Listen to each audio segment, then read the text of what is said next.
అతడు దేవుని రాజ్యంలో చూడలేడని మీతో నిశ్చయముగా చెప్పుచున్నానని. అందుకు నికోదేము, ముసలివాడైన మనుషుడు ఎలాగ జన్మింపగలడు? రెండో మారు తల్లి గర్భమందు ప్రవేశించి జన్మింపగలడా అని ఆయన అడుగగా, యేసు ఇట్లనెను, ఒకడు నీటి మూలముగాను ఆత్మ మూలముగాను జన్మించితేనే గాని దేవుని రాజ్యంలో ప్రవేశింపలేడని నీతో నిశ్చయముగా చెప్పుచున్నాను. ఇప్పుడు చదవబడిన వాక్య అందులోనే యేసుక్రీస్తు ప్రభువు అంటారు, ఒకడు కొత్తగా జన్మించాలి అన్నారు. అంటే ఇప్పుడు అక్కడ మనం ఏంటంటే ఆల్రెడీ మన అందరం కూడా తల్లి గర్భంలోనే ఒకసారి జన్మించిన వాళ్ళమే. మన యొక్క జీవితంలో మనం ఇంతవరకు బ్రతికిన బ్రతుకు కాకుండా, ఈ జీవితం కాకుండా ప్రభువులో జన్మించడం కొత్తగా. అంటే కొత్తగా జన్మించడం అంటే ఇప్పుడు కొత్తగా జన్మించిన వాళ్ళకి ఎలా ఉంటాయంటే ఫ్రెష్ మైండ్ ఉంటుంది, ఫ్రెష్ యొక్క ఆలోచనలన్నీ కూడా లోక సంబంధంగా ఉంటుంది. మనమైనా సరే తల్లి గర్భంలో పుట్టినప్పుడు ఎలా ఉన్నాం మనకేం తెలుసా, ఏం తెలియదు.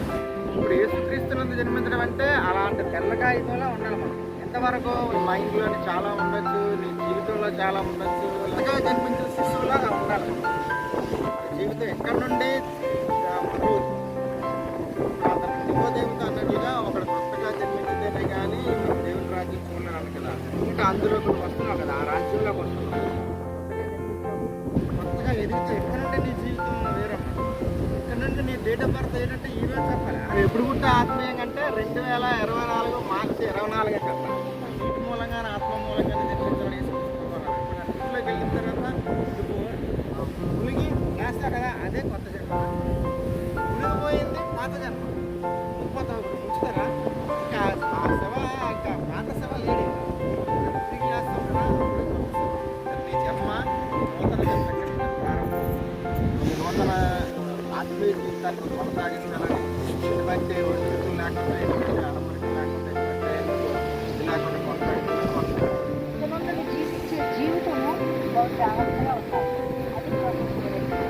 అది జీవితానికి మా తప్పులైతే క్షమాపణము వాక్యము దాని ప్రకారంగా అది భయపడడం కలిగి మనం జీవిస్తే నీ రక్షణ బాడలో నీ ప్రయాణము హ్యాపీగా సాగిపోతుంది. మన దేవుని బయటగా జీవించాలి. మనుషులు కాదు, మనుషులు ఎవరు మాట్లాడినా తిన్నా పర్వాలేదు, కానీ దేవునికి ఇంతమంది బట్టి అందరూ దేవుని చూస్తారు. ఎందుకంటే నాకు చూసుకోండి